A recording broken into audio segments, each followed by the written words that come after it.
as vagarosas palavras entram-me pelo poema, como se as tivesse convocado, em absoluto desconhecimento do que manda o espírito.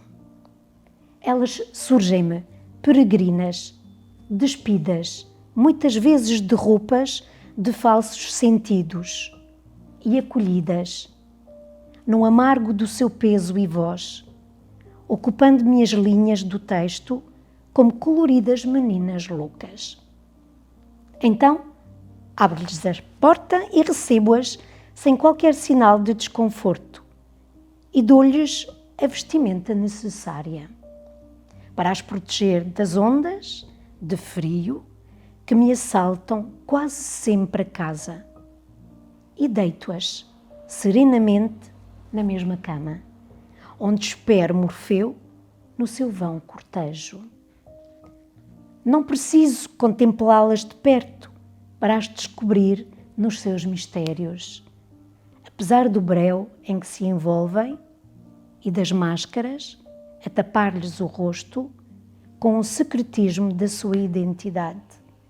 E apesar dos avisos sobre critérios a usar no tratamento que lhes dou e que vou recebendo por toda a cidade, não seria eu, na verdade, quem sou, se não as adormecesse com um beijo. É simples, mas de facto mostra bem que são as palavras que vêm ter com ele, não é?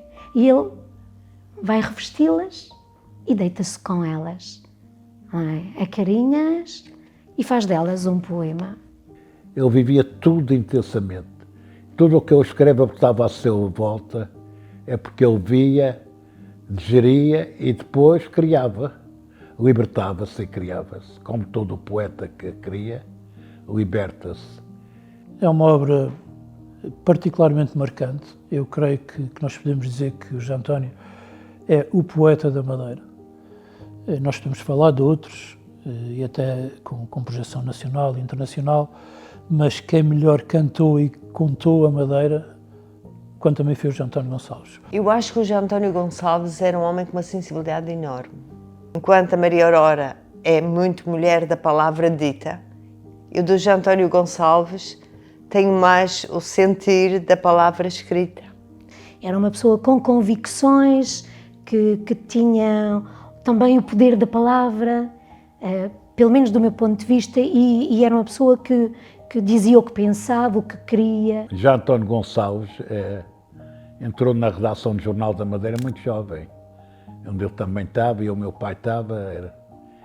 E ele logo, quer dizer, nos primeiros dias, familiarizou-se muito rapidamente, porque ele era uma pessoa que realmente era simpática, tinha uma força fantástica e tinha sobretudo um grande talento. Nós vimos logo à entrada de que ele tinha talento para a escrita.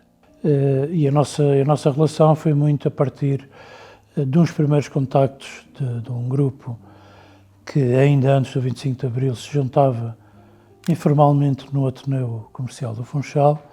Conversávamos sobre muitas coisas, o desporto esteve sempre presente, como depois se veio mais tarde a confirmar na própria carreira pública do José António Gonçalves.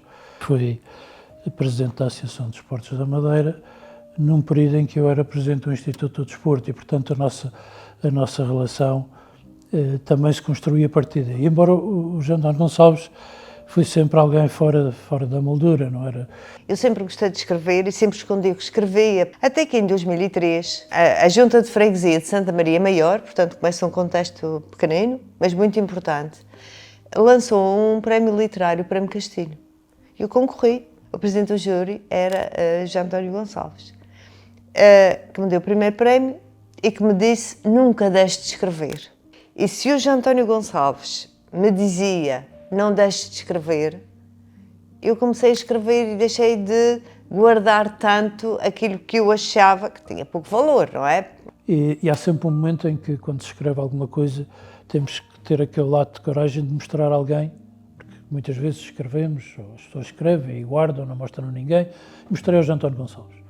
E o José António Gonçalves disse: não deves guardar isto só para ti, porque a história que tu contas E os episódios que contam são também os episódios de muitas famílias que emigraram, que tiveram filhos na guerra, que viram o que era a pobreza, enfim, uma série de coisas que não são só tuas. E isso foi um passo importante para mim, porque não sendo a primeira coisa que publiquei, foi aquela que teve mais significado para mim, e acabei por, a partir daí, fazer muito mais coisas, e eu acho que esse primeiro passo foi dado pela mão do João António Gonçalves. Nós tínhamos tertúlias, eu, a Aurora, íamos para a parte antiga da cidade e outras pessoas. Ele realmente era um animador fantástico, porque ele tocava viola, ele cantava, sempre com o seu cachimbo à volta. Era uma figura.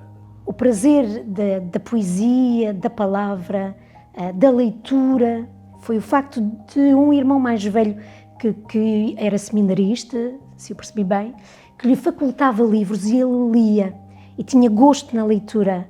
Portanto, foi através deste irmão que ele aprendeu a gostar cada vez mais de ler. Depois também foram importantes as professoras que ele teve, que o incentivaram a escrever e a ler cada vez mais, e o facto de ele ter contacto também com as bibliotecas, com a Gulbenkian. Portanto, o prazer da leitura trouxe-lhe depois o prazer de escrever. Além disso, ele foi jornalista, entre outras funções. Habituei-me a vê-lo, não convivi familiarmente com ele, não participava, eu era bastante mais nova, era uma geração diferente da minha na altura, portanto eu agora já estou na idade deles, mas habituei-me a vê-lo com a Maria Aurora, sobretudo nas feiras do livro. Fazia-me ver aquilo que eu achava na altura, que era aquele mundo dos artistas, o mundo talvez da boémia, um mundo que não era o meu mundo, não era, mas que era o mundo que eu achava, eu conheço aquelas pessoas. E isso foi muito bom. E eu acho que o João António era um homem muito bom. Só um homem muito bom pode escrever assim. Os madeirenses são quase todos poetas.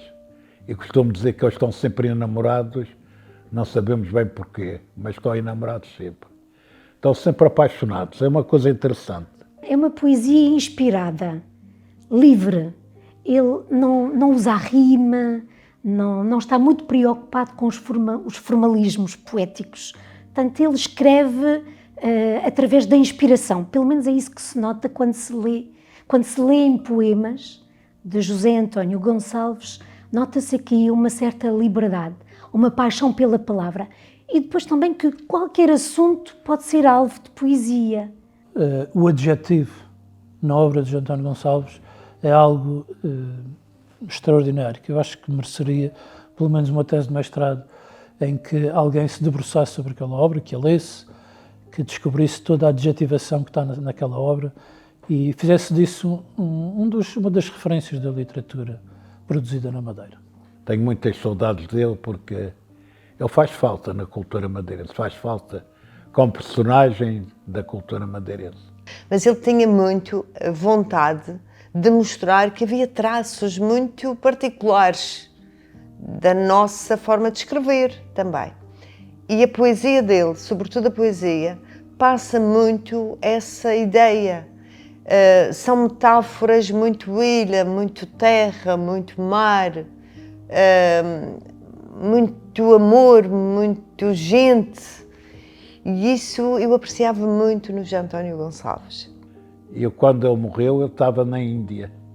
E quando me disseram, foi o Rui Sá que me disse, morreu o João António, eu não queria acreditar, porque eu era tão novo e não podia morrer tão novo. Ele tinha muito para dar à Madeira, na sua poesia, na sua prosa. Obviamente que as saudades que ele deixa na família próxima, na mulher, nas filhas, no filho, tem uma expressão que me é mais próxima, o Marco, o filho de João António Gonçalves, que é, no fundo, não direi que é o herdeiro cultural, todos eles são, mas é também um herdeiro físico. É ele que tem os livros, que teve que andar à procura de alguns livros que não tinha, do próprio pai. Ele tentou valorizar o que o pai tinha, portanto está aqui a continuar, proteger no fundo este legado, não é? A preservá-lo e a dá-lo a conhecer. Os mortos não morrem porque vivem dentro de nós, e é verdade. Eles continuam a viver. Aliás, estou aqui para prestar essa homenagem a ele. Cabe-nos a nós, leitores e críticos e professores e estudiosos, valorizar a obra que ele deixou. Se valorizarmos nós, os outros também irão valorizar, creio eu. Proteger o legado é um património.